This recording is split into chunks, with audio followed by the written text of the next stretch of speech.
নমস্কার বন্ধুরা, কেমন আছো সকলে? আশা করি আমরা যে যেখানেই আছি আপন আপন কর্তব্যগুলোকে ভালোবাসা সততার সাথে সম্পূর্ণ করার আপ্রাণ চেষ্টা চালিয়ে যাচ্ছি। আর আমরা আমাদের এই যে সাধনা, এই সাধনায় মা বাবার আশীর্বাদেই, গুরুদেবের কৃপায় আর পরমেশ্বরের ইচ্ছা অনুযায়ী সফল হব। এই শুভ কামনা নিয়েই এসো শুরু করি আমাদের আজকের পথ চলা। আগের সপ্তাহে কথা দিয়েছিলাম যে চেষ্টা করব যে পরবর্তী পর্বে বিদ্যাসাগর মহাশয়ের সাথে শ্রীরামকৃষ্ণ পরমহংসদেবের যে দেখা বা সাক্ষাৎ হয়েছিল তাতে তাদের যে কথোপকথন, সেই কথোপকথনটা তোমাদের কাছে ভাগ করে নেবার, নিজেও পড়ব আর তোমাদের সাথে ভাগ করে নেবার। তো ইংরাজি যে অংশটা, মানে ইংরাজিতে যেটা পড়েছি সেটা একটু বড় হয়ে গেছে, সেই পর্বটা প্রায় 25 মিনিটের মতো, যদিও সেখানে তখন খেয়াল ছিল না, পড়ে যাচ্ছিলাম। আমি বলেছিলাম আগের সপ্তাহে যে ওটা তো একটা রত্নভাণ্ডার, ওটা তো একটা খনি, কী মানে আমি নিজেকে থামাতেই পারছিলাম না। অনেক উচ্চারণ ভুল হচ্ছে ইংরাজিতে, মাঝে আমাকে দেখতে পর্যন্ত হয়েছে যে এই উচ্চারণটা আমি ঠিক করলাম কি না, কিন্তু তারপর আমি থামতে পারিনি। তো অনেক বড় হয়ে যাওয়ার ফলে এই বাংলা অনুবাদটা আলাদাভাবে একটা ভিডিওতে করছি, ভিডিও বা পর্ব যাই বলো। তাহলে শুরু করি। তো শ্রীরামকৃষ্ণ পণ্ডিত ঈশ্বরচন্দ্র বিদ্যাসাগর মহাশয়ের সাথে দেখা করতে যান। তো ঈশ্বরচন্দ্র বিদ্যাসাগর মহাশয় তো মানে খুব বড় একজন জ্ঞানী এবং পণ্ডিত ব্যক্তি ছিলেন। তো এবং তার যে উপাধি বিদ্যাসাগর বা জ্ঞানের সাগর, সেটা সত্যি, তাই না? তো তার চেয়েও বড় হয়ে যেটা ছাপিয়ে গিয়েছিল, তার জ্ঞানের চেয়েও বেশি তার ভালোবাসা। যে এই যে মানবতা, যেটা যা এত কষ্ট পাচ্ছে মানবতা, সেই কষ্টের মধ্যে থাকা মানুষগুলোর জন্য তার ভালোবাসা, তার দয়া বা তার সেবার ভাবনা। তো সেইগুলোই যখন রামকৃষ্ণদেব শোনেন, তখন মানে উনি তো শুনেছেন, তো সেই সময় মানে খুব স্বাভাবিকভাবেই তখন থেকে তিনি চাইতেন যে তিনি একবার বিদ্যাসাগরের সঙ্গে দেখা করেন। তো একদিন বিকালবেলায়, কবে না 5ই আগস্ট 1882 খ্রিস্টাব্দে, শ্রীরামকৃষ্ণ বিদ্যাসাগরের বাড়ির জন্য রওনা হলেন। মহেন্দ্র, ভবনাথ এবং হাজরা, এই তিনজনকে সঙ্গে নিয়ে যাচ্ছেন খুব, মানে খুব জ্যাম যাকে বলে, খুব বেশি গাড়ি ঘোড়াতে সব জট পাকিয়ে গেছে। তো এক জায়গায় দাঁড়িয়ে পড়েছে তাদের গাড়ি, ছ্যাঁকড়া গাড়ি, ঘোড়ার গাড়ি। তো তখন রামকৃষ্ণদেব দেখলেন যে একটা মানুষ তার মানে তার মোজাটা নিয়ে খুব স্যাটিসফাইড, খুব খুশি। তো সেটা দেখে হঠাৎ করে তিনি মা কালীর কাছে বলতে আরম্ভ করলেন, মা গো, এর এখনো মানে সমস্ত ভোগ শেষ হয়নি, ওকে আর একটু ভোগের জন্য সময় দিও। তো উনি এই প্রার্থনা করলেন। আমরা জানি না কেন, কি কারণ, হয়তো তার মৃত্যু কাছেই ছিল, তিনি দেখেছেন, তার অহেতুকী কৃপা হয়েছে, তিনি মায়ের কাছে প্রার্থনা করেছেন। তো যতই বিদ্যাসাগরের বাড়ির কাছাকাছি তিনি আসতে থাকছেন, মানে তাদের গাড়িটা এগোচ্ছে, ততই তিনি মনে মনে বলছেন মায়ের কাছে, মা কালীর কাছে, যে আমি তো যাচ্ছি পণ্ডিতের সঙ্গে দেখা করতে, কিন্তু তুমি জানো তো আমি কিছু জানি না, মানে আমি কিছু এরকম পুঁথি পড়া বিদ্যা, সত্যিই তো তিনি জানতেন না। তো এই সমস্ত বলতে বলতে হঠাৎ করে তিনি বলছেন মনে মনে যে এই সাংসারিক বিষয়বস্তু থেকে তিনি একদমই মানে দূরে থাকতে, মানে তার একদমই ভালো লাগে না। তো এক সময় গাড়ি এসে থামলো বিদ্যাসাগর মহাশয়ের বাড়ির কাছে। রামকৃষ্ণদেবকে নিয়ে গেলেন ভবনাথ। তো তার পরনে ছিল ছোট্ট লাল পাড়ের একটা ধুতি, আর ধুতির একটা খুঁট তার গায়ের ওপরে দেয়া থাকে, আর যে একটা কোট পরেছিলেন তার বোতামগুলো খোলা। তো তিনি মহেন্দ্রকে জিজ্ঞাসা করছেন, আমি কি বোতামটা লাগিয়ে নেব, তো ওগুলো কি লাগিয়ে নেব? তখন মহেন্দ্র বলছে না না, দরকার নেই। তো আস্তে আস্তে তারা যখন একতলায় এলেন, মহেন্দ্র রামকৃষ্ণদেব দেব আর ঈশ্বরচন্দ্র বিদ্যাসাগর একে অপরের সঙ্গে পরিচিত করালেন। তো বিদ্যাসাগরও খুব সাদর সম্ভাষণ জানান, এবং রামকৃষ্ণদেব তো ভাবে বিভোর হয়ে বিদ্যাসাগরকে দেখতেই থাকছেন, মানে উনি দেখেই যাচ্ছেন। তো তিনি নিজেকে সংযত করার জন্য মাঝে মাঝে খালি বলছেন, আমায় একটু জল খেতে হবে, আমায় একটু জল খেতে হবে। তো একটা বেঞ্চে বসেছেন, সেখানে আর একটা ছেলে বসেছিল। তো মানে রামকৃষ্ণদেব তো সবার থাক খুব ভালোভাবেই বোঝেন। তো রামকৃষ্ণদেব হট করে ওর থেকে সরে গেছেন এবং বলছেন যে, মা, এই ছেলেটার না খুব এখনও সংসারে মায়াজালে আটকে রয়েছে, অনেক মায়া এর। তো বিদ্যাসাগর জল আনতে দিয়েছেন, এবং মিষ্টি খাবেন কি না, আপত্তি আছে কি না জিজ্ঞেস করতে যখন বলেন হ্যাঁ মিষ্টি খাবো, কোনো আপত্তি নেই, তখন মিষ্টিও আনতে দেন। তো হ্যাঁ, তারপরে তারা রামকৃষ্ণদেব আর তার যারা সহচর তারা গেছেন, তারা সবাই খেয়েছেন।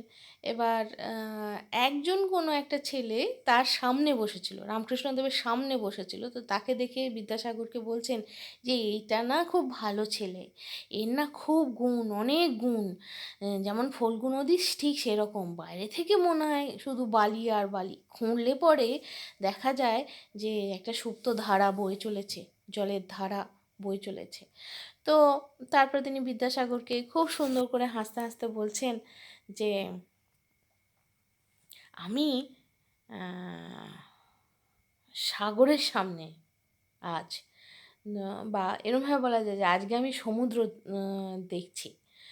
তো এতদিন পর্যন্ত আমি দেখেছি খাল, বিল আর নিদেন পক্ষে নদী, কিন্তু আজ আমি সাগর দেখছি, সমুদ্র দেখছি। তো বিদ্যাসাগর বলছেন, তাহলে আপনি একটু নোনা জলও নিয়ে যান, ভালোবেসে আদর করে একটু নোনা জলও নিয়ে যান। তখন শ্রী রামকৃষ্ণদেব বলছেন, না না, তুমি সেরকম সাগর নও, তুমি তো অবিদ্যাসাগর নও, তুমি তো বিদ্যাসাগর, তুমি দুধের সাগর, বা বলা যায় যে অমৃতর সাগর, যা বলা হয়েছে পুরাণে। তো বিদ্যাসাগর বলছেন, আচ্ছা ভালো, আপনার যেরকম বলতে ইচ্ছা হয়, মন চায়। তো শ্রী রামকৃষ্ণদেব বলছেন, তুমি যেটা করো সেটা হচ্ছে সাত্ত্বিক কাজ।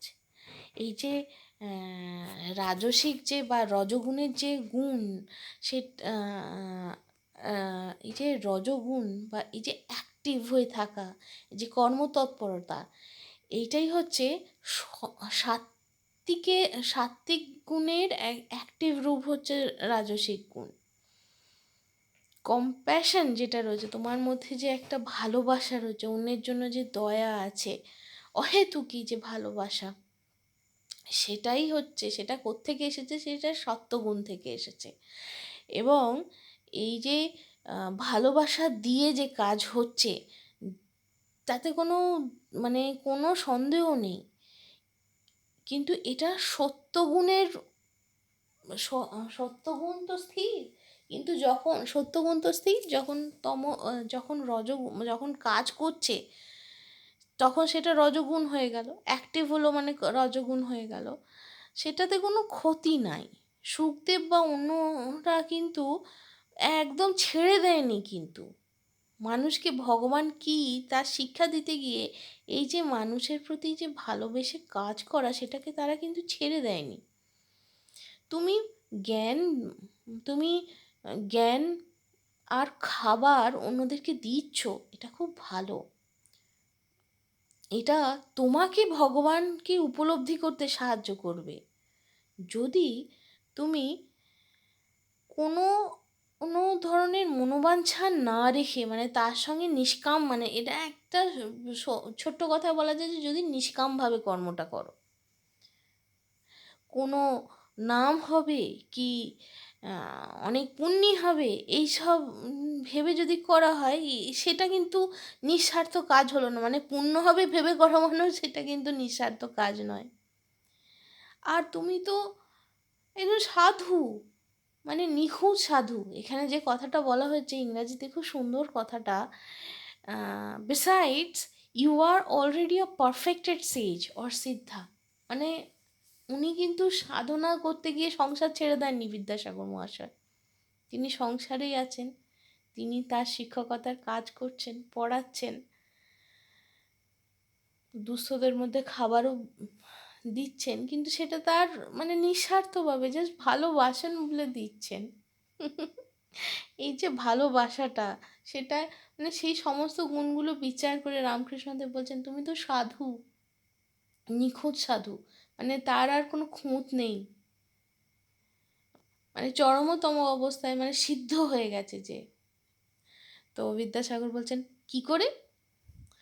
তো হাসতে হাসতে রামকৃষ্ণদেব বলছেন আলু আর অন্য সবজিরা যখন যখন সেদ্ধ হয়ে যায়, সেদ্ধ আর সিদ্ধ একই, হ্যাঁ, তো যখন সিদ্ধ হয়ে যায় তখন তারা নরম হয়, আর তুমি এত কোমল হৃদয়, তুমি এত কোমল হৃদয়, মানে তুমি এত নরম, তাই জন্যই তুমি সিদ্ধ, মানে একদম সেদ্ধ হয়ে গেছো। তো বিদ্যাসাগর বলছেন যে কিন্তু এমন অনেক জিনিসই আছে যারা সেদ্ধ হলে তো শক্ত হয়ে যায়, যেমন ধরো ডাল, এরকম একটু ডালা পাকিয়ে গেল, শক্ত হয়ে গেল বলে হাসতে হাসতে বলছেন। রামকৃষ্ণদেব তখন উত্তর দিচ্ছেন আরে না না, সেই রকম নয়, শুধু যাদের মধ্যে জ্ঞানের কচকচি তারা তো সেই পচা ফলের মতো, বা পচা ফলও নয়, রোগগ্রস্ত বা পোকাগ্রস্ত সেই ফলগুলোর মতো, যারা কখনো পাকেই না, যারা মাঝখানেই হারিয়ে গেছে, বা যাদের বা মানে বেড়ে ওঠাটা ওখানেই শেষ। হ্যাঁ, এরমভাবে যদি একটু ডিরেলড হয়ে আমরা কথা বলি যে অন্য খাতে, হ্যাঁ, এ জন্মে তার আর হলো নি, পরের জন্মের জন্য অপেক্ষা করতে হবে, আরও সাধনা করতে হবে। যাই হোক, যেমন শকুন যত ওপরেই উঠুক নজরটা তার ভাগাড়ের দিকে, ঠিক তেমনি শুধুমাত্র জ্ঞানী মানে তার নজর সবসময় আর অমুক চাই তমুক চাই, ও এই হলো তাই হলো, সেই শকুনের মতো সারাক্ষণ মরা খুঁজে যাচ্ছে, সে যতই ওপরে উঠুক। এই যে অ্যাটাচমেন্ট বা এই যে টান মায়া, এগুলোই হলো কিন্তু সমস্ত অবিদ্যা। আর যখন কারোর মধ্যে ভালোবাসা আসে, মানে কি বলবো, ত্যাগ আসে, ভক্তি আসে, তখন তখনই সেটা হলো বিদ্যা। তো সবাই শুনছে একদম মনে, মানে একদম বিভোর হয়ে শুনছে তার কথাগুলো। তো তিনি আবার বলছেন যে ব্রহ্ম কিন্তু বিদ্যার ও অবিদ্যা দুটোরই অতীত। আমি এটা না বলে পারছি না। আমরা শনিবারে, আজকে আমি শুক্রবারের লাইফ অফ মাস্টারের অনুবাদ পড়ছি শনিবারে, কিন্তু আমরা শনিবারে বেদ এই বেদান্ত পড়ি, তাই তো পড়ার চেষ্টা করি। তো আমরা কি একটু মনে করতে পারছি যে ঈশোপনিষদ বলুন, কঠোপনিষদ বলুন, কেনোপনিষদ বলুন, এখন আমরা কঠোপনিষদ পড়ছি, চলছে, সেখানেও কিন্তু এটা বলা হয়েছে, যেখানে আমাদের নচিকেতাকে যখন ব্রহ্মজ্ঞান দিচ্ছেন, সেখানে বলা হচ্ছে, আমরা প্রথম অধ্যায় দ্বিতীয় বল্লিতে রয়েছি, তো সেইখানে কিন্তু বলা হচ্ছে এই জিনিসটাই রয়েছে, কিন্তু ব্রহ্ম কিন্তু বিদ্যা আর অবিদ্যা দুটোরই অতীত, কিন্তু তার মানে কাকে ধরা উচিত? বিদ্যাকে। আচ্ছা, আমরা এই রামকৃষ্ণদেবের জীবনীতে ফিরে যাই। আচ্ছা, তো ব্রহ্মকে, ব্রহ্ম মায়ারও অতীত, ব্রহ্মকে শব্দ দিয়ে কিন্তু সংজ্ঞাবদ্ধ করা যায় না।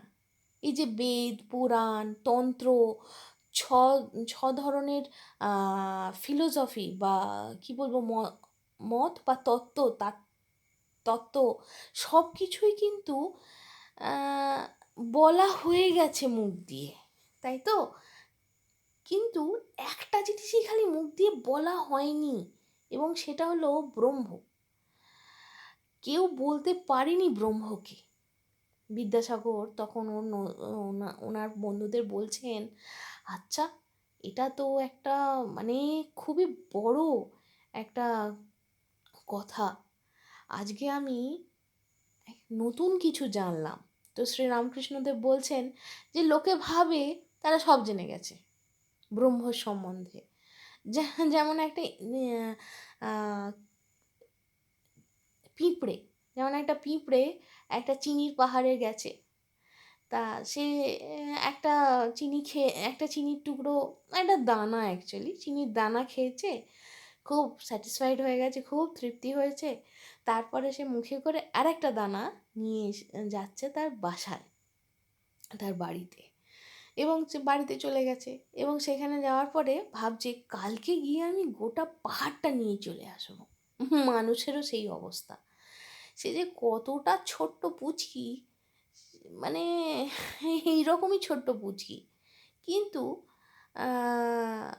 তারা জানে না ব্রহ্ম কী, মানে ব্রহ্ম যে মন এবং বাক্যের অতীত। আমরা যদি কঠোপনিষদ মনে করি, কঠোপনিষদে ছিল, তাই না, যে ইন্দ্রিয় দিয়ে বোঝা যায় না, ইন্দ্রিয় দিয়ে পরীক্ষা মানে বোঝা যায় না, মন দিয়ে বা বুদ্ধি দিয়ে ব্যাখ্যাও করা যায় না, তাই না, মানে সেই সব কিছুর মানে কন্ট্রোলার এই জায়গাটা ছিল, যদি আমি ভুল না বলে থাকি। তাহলে আসুন আর একটু এগিয়ে যাওয়া যাক, যে ব্রহ্ম কিন্তু এই মনের অতীত, কথা দিয়েও বোঝানো যায় না। কিন্তু যারা খুব মহান ব্যক্তি, তা তা মানে তারাও কিন্তু তারাও কিন্তু জানে না। সুখদেব বা অন্যদের হিসাবে উনি বলছেন যে একটা ছোট্ট পিঁপড়ে একটা দানা নিয়ে এসেছিল। আমরা যদি সেই সাধারণ মানুষ ওই একটা একটা চিনির দানা নিয়ে আসছি। আর সুখদেব আর আরও যারা যারা এই সাধনা করেছেন, তারা খুব কষ্টসৃষ্টে ওই বড় কাঠপিঁপড়েগুলো বা বড় পিঁপড়েদের মতো ওই 8টা টুকরো কি 10টা, মানে 8টা দানা কি 10টা চিনির দানা নিয়ে যেতে পেরেছে তাদের মুখে করে, বেশ তাই। তো এই রকম উনি বলছেন যে এই যে পুঁথিগুলো, এই যে বেদ বেদান্ত, এই যে সমস্ত লেখাগুলো রয়েছে, এরা শুধু আভাস দিতে পারে ব্রহ্মকে, তার ব্যাপারে। যখন কেউ সমাধিস্থ হয় তখন সে ব্রহ্মতে উপনীত হয় এবং ব্রহ্ম জ্ঞানে উপনীত হয়। যেমন আমরা দেখছি যে কঠোপনিষদে যে ব্রহ্মজ্ঞানরূপী উমা দর্শন দিচ্ছেন, তাই না, ইন্দ্রকে, সেই রকম। তো ওয়ান অ্যাটেইনস দ্য নলেজ অফ ব্রহ্ম। যখন কেউ কেউ সমাধিস্থ হয় তখন তার ব্রহ্ম জ্ঞানে উপনীত হয়, তখন সে বুঝতে পারে। এই যে অবস্থা, যখন সে বুঝলো তখন সে কিন্তু স্থির হয়ে গেল, তখন মানুষ কিন্তু চুপ করে যায়। তার কিন্তু শব্দে ব্রহ্মকে বর্ণনা করার ক্ষমতা থাকে না। কেন?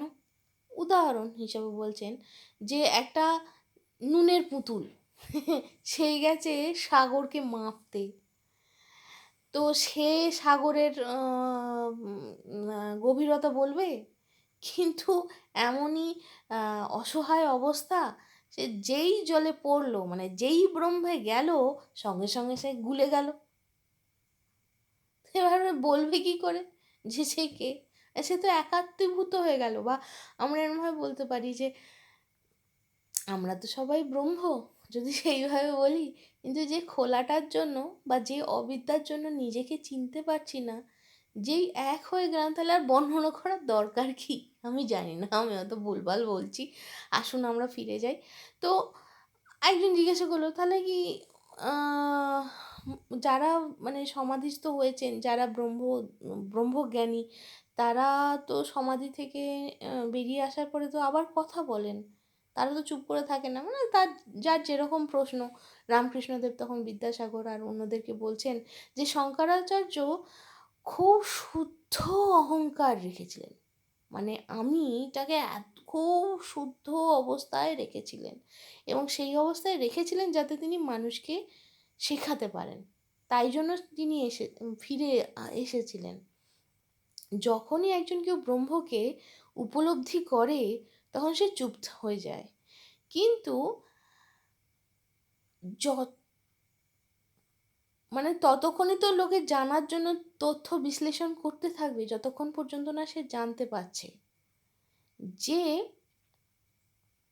মানে ধরো বলছে যে ঘিকে যতক্ষণ গরম হচ্ছে ততক্ষণ পর্যন্ত সে ফুটছে, যে মুহূর্তে পুরো একদম গরম হয়ে গেছে তখন কিন্তু আর সে ফুটছে না। এটা তেলের ক্ষেত্র, তাই না? তো আবার ধরো এখন আর কোনো আওয়াজই হচ্ছে না, ফাটছেও না, পুরো একদম ফুটপাট কিচ্ছু আওয়াজ হচ্ছে না, সে চুপ করে রয়েছে, এতটা গরম হয়ে গেছে ঘি। কিন্তু যেই আবার একটা লুচি দিলে ছ্যাঁক করে আওয়াজ হলো, আবার যখন সেই লুচিটা সেই এক টেম্পারেচারে সেই এক তাপমাত্রায় চলে এলো, তার আওয়াজ বন্ধ, আর সে ব্রহ্মে উপনীত হয়ে গেছে। সেই রকমই আবার সে স্থির। সেই রকমই মানুষ যতক্ষণ পর্যন্ত না বুঝতে পারছে ততক্ষণ পর্যন্ত মানে অনেক কথা বলছে, কিন্তু যে বুঝলো সে স্থির। কিন্তু আবার সে যখন ওই উচ্চ গতি থেকে যখন নেমে আসছে তখন সে কথা বলছে অন্য অন্য মানুষদের শেখানোর জন্য। এটা এরকম, ফুলে বসার আগে অবধি মৌমাছি গুনগুন করে, যেই ফুলের মধু খেতে থাকে সে তখন চুপ করে যায়। আবার খাওয়া হয়ে গেলে খুব তৃপ্তি ভরে, তখন কিছু হয়তো একটু গুনগুন করলো। আবার আর একটা উদাহরণ দিচ্ছেন রামকৃষ্ণদেব, যে কলসি যখন ফাঁকা থাকে তাতে যদি জল ঢালো বা জল ভরা হয় তখন আওয়াজ করে, যেই ভরে গেল তখন আর আওয়াজ নেই। আবার ওই কলসি থেকে অন্য কলসিতে যখন জল ঢালা হয় তখন আবার আওয়াজ শুরু হয়। তো এইভাবে তিনি বোঝাতে থাকেন যে যে মানুষ ব্রহ্মবিদ্যা পায় বা বুঝতে পারে যে সব কিছুই ব্রহ্ম, তা তার ব্যতীত আর কিছু নেই, সমস্ত পথই তাতে গেছে, সেই সেই জিনিসগুলোই তিনি বলছেন, বোঝাচ্ছেন। এইভাবেই কথা চলছে। এক সময় তিনি একটা খুব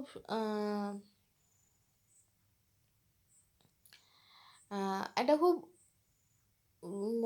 মানে খুব প্রাসঙ্গিক একটা জিনিস বলছেন, যে বিভিন্ন যে রূপ, বিভিন্ন রূপে যে ব্রহ্ম রয়েছে, সেই ইঁদুর বাঁদর আপনি আমি যাই হই বা পিঁপড়ে যাই হোক, তো তার যে বিভিন্ন লেভেল মানে ডিগ্রি অফ পাওয়ার, তাদের যে বিভিন্ন সেটা মানে বিভিন্ন তাদের যে স্থিতি, সেটা বিদ্যাসাগর জানতে চান। তখন শ্রীরামকৃষ্ণদেব বলছেন যে সব কিছুই ব্রহ্ম, তিনিই একমাত্র উপস্থিত,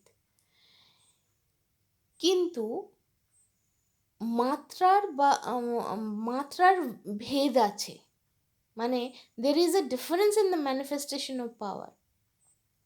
নয়তো কী করে হয়, একটা লোক 10টা লোককে ঠেঙিয়ে দিতে পারে, আবার একটা লোক নিজেই উড়ে যায়, তাই না? তার মানে দুজনের মধ্যে ক্ষমতার তফাৎ আছে, তারতম্য আছে। তো যদি না থাকে তাহলে লোকে আপনাকে কেন শ্রদ্ধা করবে? আপনাকে কেন শ্রদ্ধা করছে?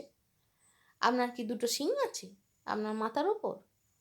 না, আপনার ভালোবাসা আছে, অহেতুকী ভালোবাসা আছে, আপনার জ্ঞান আছে, তা যেটা অন্যদের নেই, তাই তারা আপনাকে শ্রদ্ধা করে, আপনাকে দেখতে আসে। এটা কিন্তু আপনাকে মানতে হবে। বিদ্যাসাগর কিছু বলেনি, খালি হেসেছিলেন। তো শ্রীরামকৃষ্ণদেব বলছেন, এমনি কোনো জ্ঞানের কিছু নেই, অনেক বই পড়লো তার মানে কি সেইভাবে কি ভগবানকে পাওয়া যায়? গীতা মানে কি? যদি গীতা এই শব্দটা 10বার বলা যায়, যদি সত্যি আমরা বলি গীতা গীতা গীতা গীতা কি, তো তাহলে কি দাঁড়ালো? গীতা দুবার গীতা বললে একবার কিন্তু ত্যাগই বলি, তাই না? মানে সব ছেড়ে দিতে হবে, সব ত্যাগ করতে হবে। গীতা কি শেখায়? To give up everything and to try to realise God. মানে সব কিছু ছেড়ে ভগবানকে উপলব্ধি করতে শেখায়। সাধু হও আর গৃহী হও, সবাইকে মন থেকে সমস্ত যে মানে মায়া, তার যে বন্ধন, সেটাকে ত্যাগ করতে হবে। তা কি করে হবে? কি করে একজন উপলব্ধি করতে পারবে ভক্তি দিয়ে? তো তারা জবাবে বলছেন যে অহংকার কি কিন্তু তুমি বাইরে বার করে ফেলে দিতে পারবে না। যখন সমাধিস্থ হয়ে যাচ্ছ তখন নেই, কিন্তু যেই আবার নিজের স্বাভাবিক স্বাভাবিক বলবো না, এই ত্রিমাত্রিক জগতের যে নর্মাল কনসাসনেস বা নর্মাল স্টেটাস, এই যে ত্রিমাত্রিক দেহের দেহবোধের মধ্যে যেই ফিরছে একজন, সঙ্গে সঙ্গে তার মধ্যে কিন্তু অহংকার চলে আসছে। আমি একটা কোথাও যেন পড়েছিলাম যে এই শরীরটা এই শরীরটাকে ধারণ করার জন্যে আমি এই আমিত্বের দরকার আছে, নইলে এই শরীরটা ধারণ করা যায় না। তাই জন্য যেই শরীরে ফিরে আসছি, যখন এই মহাবিশ্ব বা পরম ব্রহ্মাণ্ড স্বরূপে নিজেকে নিজে মানে সেই অস্তিত্ব থেকে যখন আমি ছোট অস্তিত্বে আসছি, তখন আবার সেই দেহ ধারণের জন্য যা দরকার সেই অহংও আসছে। যেমন ধরো কেউ বাঘের স্বপ্ন দেখলো, দেখতে দেখতে ভয় উঠে পড়লো, তো সেই রকমই যত রয়েছে তাই। এই যেমন একটা গরু কি ষাঁড় যাই হোক, সে খুব চেঁচাচ্ছে হাম্বা বলে, মানে আমি, কেন এত তার কষ্ট? সে খেতে লাঙল দিচ্ছে, সে গ্রীষ্ম হোক বর্ষা হোক যাই হোক, তারপরে হয়তো একটা সময় কসাই কেটে ফেললো, তার চামড়া দিয়ে জুতো বানালো, আবার ঢাকও বাজালো, সেখানেও মার খাচ্ছে, মানে তার আর কষ্টের সীমা নেই। কিন্তু এখনও আবার তুলো ধোনার জন্য যে যন্ত্র হয়, তার যে তার, সেটাও বানানো হচ্ছে, কিন্তু এখন আর সে হাম্মা বলে চেঁচাচ্ছে না, এখন বলছে টুম টুম, মানে তুমি তুমি, মানে এখন সে মুক্ত। মানে এখন সেই উপমার সঙ্গে বলছে, মানে যতক্ষণ হাম্বা মানে আমি বলছিল ততক্ষণ তার কষ্ট, যেই বলল তুমি ভগবান, সঙ্গে সঙ্গে তার কষ্ট শেষ। বলছেন যে হে ভগবান, আমি তোমার দাস, আমি তোমার দাস, তুমি আমার প্রভু, আমি তোমার ছেলে বা আমি তোমার সন্তান, তুমি আমার মা। রাম যখন হনুমানকে জিজ্ঞাসা করেছিলেন যে তুমি আমাকে কি চোখে দেখো, তো হনুমান তখন বলছেন যে রাম, যখন আমার মধ্যে অহংকার থাকে, অহংকারে ছিটে ফোটাও থাকে, তখন আমি দেখি যে তুমি সম্পূর্ণ আর আমি তোমার একটা অংশ, তুমি আমার প্রভু আর আমি তোমার সেবক। কিন্তু যখন আমি সর্বোচ্চতে মানে যখন সর্বোচ্চ জ্ঞানে উপনীত হই, তখন আমি দেখি তুমি আমি আর আমি তুমি। তো ভগবান দুবার হাসেন। এবার বলছেন যে রামকৃষ্ণদেব বলছেন যে ভগবান দুবার হাসেন। যখন একবার ডাক্তার বলেন যে মৃতপ্রায় মানে মরে যাবে এরকম মরণাপন্ন রোগীর মাকে যখন সে বলে যে আমি তার সন্তানকে বাঁচিয়ে দেবো, তখন ভগবান ভাবেন, তখন ভগবান হাসেন, কারণ তিনি জানেন যে ও নিজেকে কর্তা ভাবছে, ডাক্তার নিজেকে কর্তা ভাবছে, কিন্তু ভগবান তখন জানেন যে ভগবান তাকে মারতে চলেছেন। আবার যখন মানে তার কারণ সে ভগবানকে ভুলে গেছে। আবার ভগবান আরেকবার হাসেন, কখন? যখন দুই ভাই একটা দড়ি দিয়ে একটা জমির ওপরে দাগ কেটে জমি ভাগ করে, কারণ তিনি জানেন গোটা ব্রহ্মাণ্ডটা তার, আর এরা একটা দড়ির দাগ দিয়ে জমি ভাগ বাটোয়ারা করছে নিজেদের মধ্যে। তো এইভাবেই বলতে বলতে বলছেন যে কেউ কখনো কার্যকারণ ব্যাখ্যা করে কিন্তু ব্রহ্মকে জানতে পারেন না, একমাত্র নিঃশর্তভাবে তাতে সমর্পণ করতে হয়, সেটাতেই পাওয়া যায়, মানে সেটাই দরকার। তো তখন তিনি বিদ্যাসাগরকে বলছেন, তুমি কিভাবে দেখো ভগবানকে? তো বিদ্যাসাগর হেসে বলেন যে আমি আপনাকে বলবো আর একদিন, সকলের আর একদিন বলবো একান্তে। তো শ্রীরামকৃষ্ণ হাসছেন। তো উনি বলছেন যে দেখো, বই পড়ে বা কার্যকারণ দিয়ে কিন্তু তাকে জানা যায় না। তারপরে তিনি একটা খুব সুন্দর গান গাইতে আরম্ভ করেছেন যে কে জানে মা কেমন। মানে আমি এটা বাংলা করলাম, আমি জানি না ঠিক কোন গানটা। Who knows how the mother is, মানে কে জানে মা কেমন, মা কে। সেটার পর তিনি বিদ্যাসাগরকে বলছেন, তুমি কি খেয়াল করেছো এই গোটা ব্রহ্মাণ্ড তার গর্ভে রয়েছে। তারপরে ছটা ছটা আমি এটা জানি না ইভেন দ্য সিক্স সিস্টেমস বলতে কী বোঝাচ্ছে, সিস্টেমস অফ ফিলোসফি, ছটা তত্ত্ব। একদিন হয়তো তাঁর কৃপায় এগুলো জানবো। তো তারপরে সেই ছটা তত্ত্ব দিয়েও কিন্তু জানা যাচ্ছে না তাকে, সেই মতবাদ দিয়েও জানা যাচ্ছে না। তাকে জানতে গেলে তোমার বিশ্বাস দরকার, আর দরকার ভক্তি।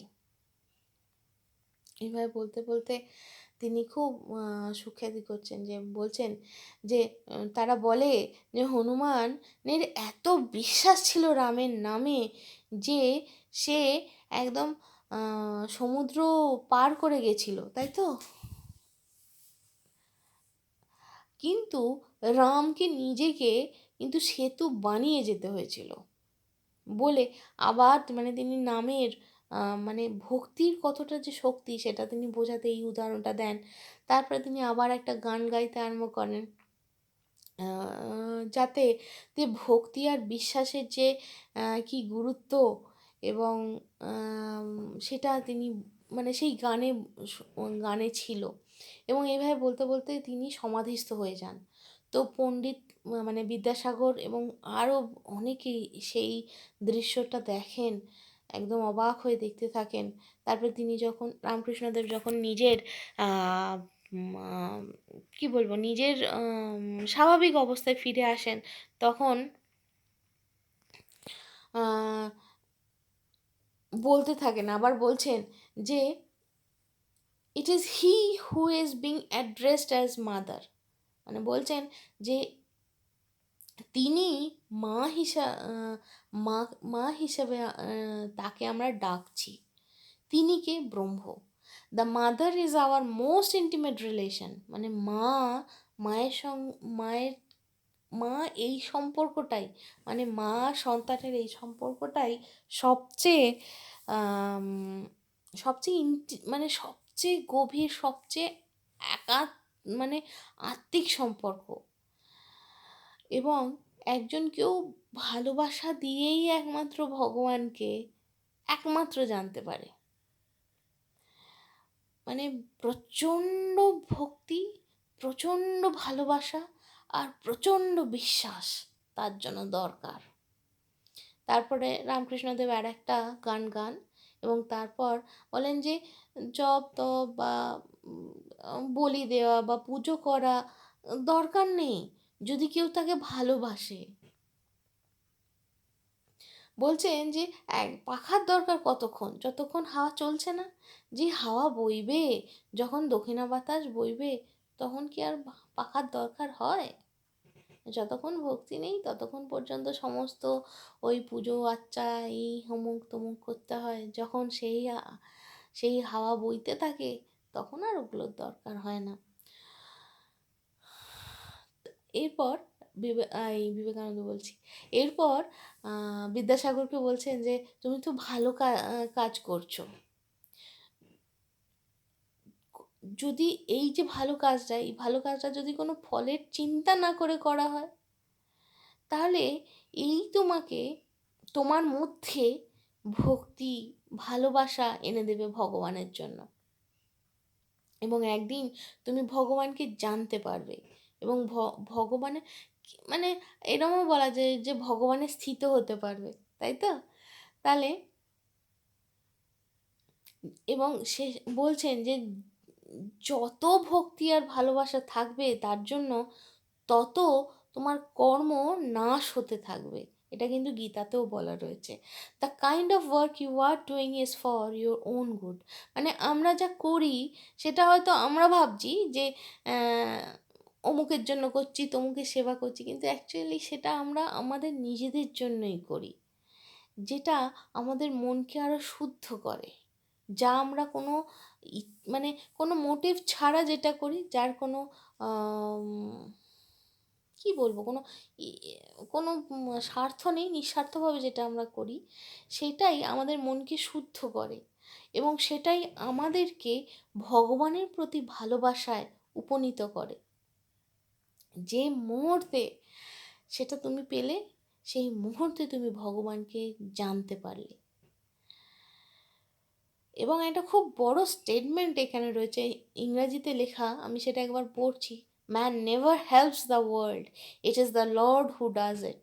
মানে মানুষ কখনো কাউকে সাহায্য করে না, মানুষ কখনো পৃথিবীকে বা এই জগৎকে সাহায্য করে না, ভগবান করেন।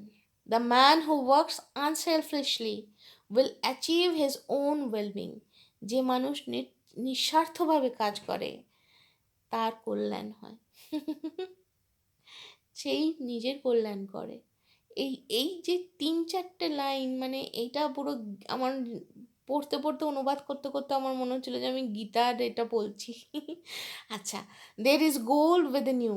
তোমার মধ্যে উনি বিদ্যাসাগরকে বলছেন যে তোমার মধ্যে সোনা আছে, যেটা তুমি জানো না।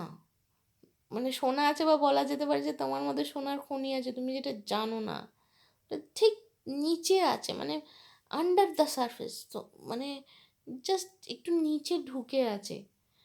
তুমি যদি দেখতে পেতে না, মানে তাহলে এই যে আমি এমনিতেই কমে যেত, মানে বলছেন যে if you once get a glimpse of it, work other than reflection on the self will automatically decrease. মানে তখন অন্য কিছু নাশ হতে থাকতো, অন্য কর্মগুলো নাশ হতে থাকতো নিজে নিজেই। যেমন বলছেন যে কাঠঠোকরা বনে যায়, যে একটা কাঠঠোকরা, না কাঠঠোকরা ভুল বলছি, উড কাটার মানে হচ্ছে কাঠুরে। একটা কাঠুরে একদিন জঙ্গলে যাচ্ছে কাঠ খোঁজার জন্য, তো এক সাধু বললেন যে তুমি চলতে থেকো। তো যেরকম বলেছেন সেরকম কাঠুরে চলতে থাকছে, চলতে চলতে সে একটা চন্দনের গাছ পেল। কিছুদিন গেল, হঠাৎ তার মনে হলো সাধু তো তাকে বলেছিল চলতে থাকো, তো যেরকম বলেছেন উনি আবার চলতে আরম্ভ করলেন। তো থামতে বলেননি, তাই জন্য যে চন্দনের গাছগুলো পেয়েছিল সেখানে না থেমে থেকে আবার আগে এগিয়ে যেতে থাকে। তো রূপোর খনি পায়, আবার এগোচ্ছেন যখন, তখন সোনার খনি পায়, এবং ধীরে ধীরে ধীরে ধীরে যখন আরও এগোলো, তখন সে হিরে জহরত মণি মাণিক্য পেয়ে খুব বড়লোক হয়ে গেল। তো এইভাবেই যদি কেউ নিঃস্বার্থভাবে কাজ করে যায়, তখন তার প্রাপ্তি হয় ভগবানের প্রতি ভালোবাসা। মানে ভগবানকে ভালোবাসতে গেলে তার মানে ভগবানকে ভালোবাসা অনেক অনেক অনেক কঠিন কাজ, তাই না? আচ্ছা, তো এবং যখন এইভাবে নিঃস্বার্থভাবে কাজ করতে করতে ভগবানের প্রতি ভালোবাসা আসে, এবং তখন ভগবানের কৃপায় তাকে প্রাপ্ত হওয়া যায়, এবং একজন মানুষ তখন ভগবানকে দেখতে পায়, কথা বলতে পারে তার সাথে, ঠিক যেরকম এখানে রামকৃষ্ণদেব যেটা বলছেন, I am talking with you, যেরকম আমি তোমার সাথে কথা বলছি বা আপনার সাথে কথা বলছি। আমি জানি না উনি কীভাবে বলেছিলেন, আপনি বলেছিলেন না তুমি বলেছিলেন। তো এইভাবে মানে সবাই মন্ত্রমুগ্ধের মতো শুনে যায়। রাত 9টা বাজতে যায়। এবার শ্রীরামকৃষ্ণ যাবেন। তো তিনি বিদ্যাসাগরকে হাসতে হাসতে বললেন, তুমি জানো এগুলো সব, যা আমি বলেছি তুমি জানো এগুলো সব, তুমি খালি মনে করতে পারছো না এই মুহূর্তে। যেমন বরুণের কোষাগারে বা মানে সিন্ধুকে, বরুণের সিন্ধুকে মানে কী কী রয়েছে, কী হীরে জহরত রয়েছে সে নিজেই জানে না, এত কিছু রয়েছে। বিদ্যাসাগর হাসতে হাসতে বলছেন, হ্যাঁ আপনি বলতেই পারেন। তো শ্রীরামকৃষ্ণ তখন বলছেন, অনেক বড় লোক রয়েছে যারা নিজেদের চাকর বাকরের নাম জানে না এবং তাদের ভাঁড়ারে কী মূল্যবান জিনিস রয়েছে, তাদের কী সম্পত্তি রয়েছে তাও জানে না। তো এই সমস্ত মানে কথাবার্তাতে সবাই মন্ত্রমুগ্ধের মতো শুনতে থাকেন এবং রামকৃষ্ণদেব তাকে বলেন যে আপনি আসবেন রানী রাসমণির বাগানে, খুব সুন্দর জায়গা। তো বিদ্যাসাগর বলেন, নিশ্চয়ই, আপনি আমার কাছে এসেছেন, সেই ধার তো শোধ করতে হবে, তো যাব আপনার কাছে। আমি বলছি, আমাকে? না না না, এটা বলবেন না। রামকৃষ্ণদেব বলছেন যে আমাকে দেখতে আসবেন? না না, এটা বলবেন না। তো তখন বিদ্যাসাগর বলছেন, এরম ভাই কেন বলছেন আপনি? তখন হাসতে হাসতে রামকৃষ্ণদেব বলছেন, আমরা তো সব ছোট ছোট শালতি, ফিশিং ক্রাফট, আমরা নদী, ছোট ছোট জলাশয় ভাসতে পারি, খুব করে হলে নদীতে ভাসতে পারি, কিন্তু তুমি তো জাহাজ, তুমি যদি ভাসতে চাও তাহলে তো তুমি মাটিতে ঠেকে যাবে, মানে যেহেতু পাখিরা নদী নালা। তখন বিদ্যাসাগর হাসতে হাসতে বলছেন, হেসে ফেলেছেন। শ্রীরামকৃষ্ণদেবও হাসতে হাসতে বলছেন যে কিন্তু ইভেন আ শিপ মে গো নাও, কিন্তু এবার জাহাজেরও যাওয়ার সময় হয়েছে। তখন বিদ্যাসাগর বলছেন, হ্যাঁ এখন বর্ষাকাল তো সময়ে সময়ে সবাইকেই যেতে হয়, তাই না? তা মাস্টার এরপরে রামকৃষ্ণদেব দাঁড়িয়ে উঠে যখন যাচ্ছেন, তাকে ছাড়তে যান বিদ্যাসাগর এবং ভাড়াটা দিতে চান, গাড়ি ভাড়াটা। তো উনি খুব বিনয়ের সাথে বলেন যে না, দিতে হবে না। তবে এর আগে আরেকটা কাজ করেন, যেটা এইভাবে লেখা রয়েছে, Shri Ramakrishna silently repeated the lord's name on his fingers in an ecstatic mood, probably for the sake of the pandit, and stepped into his carriage.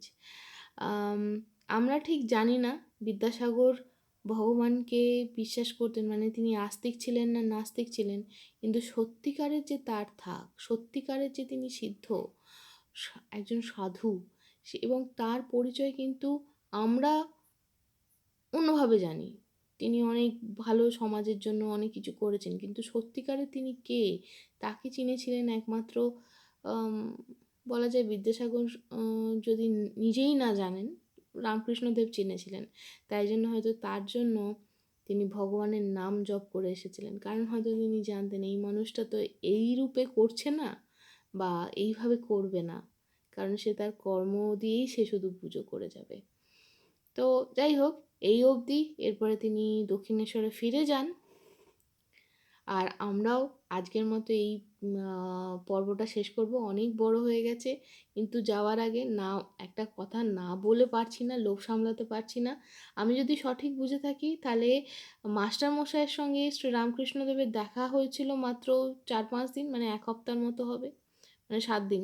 এবং তার মধ্যেই তিনি, হয়তো আমি এটা ভুল বলছি, আপনারা শুধরে দেবেন, যে তার মধ্যেই তার যতটা পাওনা, সেই যে জ্ঞান শ্রীরামকৃষ্ণ তাকে দিয়েছেন, সেই জ্ঞান থেকেই তিনি লিখেছেন শ্রীরামকৃষ্ণ কথামৃত, তাই তো? আর শ্রীরামকৃষ্ণ কথামৃত এই যে তিনি লিখেছেন, সেটা আমরা সারা জীবন দিয়ে পড়ে পড়ে বুঝে উপলব্ধি করার চেষ্টা করি, এবং সেটাই হয়তো উপলব্ধি করতে কয়েক জন্ম লেগে যাবে। আর সেইখানে ভাবুন যে বিদ্যাসাগর মহাশয়ের সঙ্গে একদিন দেখা হয়েছে, একদিন মানে তাও 24 ঘন্টা নয়, খানিকটা সময় হয়েছে, 4-5 ঘন্টা হবে বা 3-4 ঘন্টা হবে, কারণ উনি গেছেন ইভিনিং, মানে বিকালবেলায় গেছেন, রাতের 9টার সময় ফেরতা পথ ধরেছেন। তাহলে কতক্ষণ হয়? 3 ঘন্টা, 4 ঘন্টা খুব বড় জোর। তার মধ্যে তিনি গীতা, উপনিষদ, ব্রহ্মজ্ঞান, পরম চৈতন্য সব কিছু বলে ফেলেছেন, এবং কিভাবে মানুষকে কাজ করতে হবে, আর মানুষ যদি মানে কি তার কিভাবে তাকে চলতে হবে, কিভাবে করলে সে মানে ভগবান হয়ে যাবে না, সেই যে ভগবান সেটা বুঝতে পারবে। এবং এই কথাটার মধ্যে হয়তো একটা অদ্ভুত ধরনের অহংকার বা বিকৃতি হয়তো, তো একটা বিকৃত অর্থ হয়তো লোকে ভাবতেই পারে। তো তাই জন্য এটাকে শুধরে নেওয়ার জন্য বলি যে ব্রহ্ম ব্রহ্মজ্ঞান যেটা, সেটা পেতে পারেন, মানে সেটা তো আলটিমেটলি তখন চুপ। এখন আমি পুরপুর করছি, তখন চুপ, তখন আর কিছু বলবো না, সেই অবস্থাতে আসতে পারে। এই সমস্ত কিন্তু ডিসকাস হয়েছে, মানে আলোচনা হয়েছে একমাত্র 4-5 ঘন্টার মধ্যে। মানে আধার কতটা শ্রীরামকৃষ্ণদেব দেখে বুঝে করতেন যে হ্যাঁ, এই মানুষটাকে যদি বলে একটুখানি নিচেই এর সোনাটা লুকিয়ে আছে, সে সমুদ্র, অনন্ত। তাই জন্যই হয়তো রামকৃষ্ণদেবের জিজ্ঞাসাতে উনি শুধু হেসে উত্তর দিতে পেরেছেন। সেই থাকের মানুষ না হলে তার এত সাহস, মানে সেই অত সাহস নিয়ে কি তাকে উত্তর দিতে পারে, তাই নয়? তো আজ এই অবধি। আমরা জানি না আমরা কে কোথায় রয়েছি আপন আপন সাধনায়। আশা করব মা বাবার আশীর্বাদে, গুরুর কৃপায়, আর পরমেশ্বরের ইচ্ছা অনুযায়ী আমরা যে যেখানে আছি, যাই করি, আপন আপন কর্তব্যগুলোকে ভালোবাসা আর সততার সাথে সম্পূর্ণ করার আপ্রাণ চেষ্টা চালিয়ে যাব, তাই তো? তাহলে আজ আসি। টাটা। শুভায় ভবতু।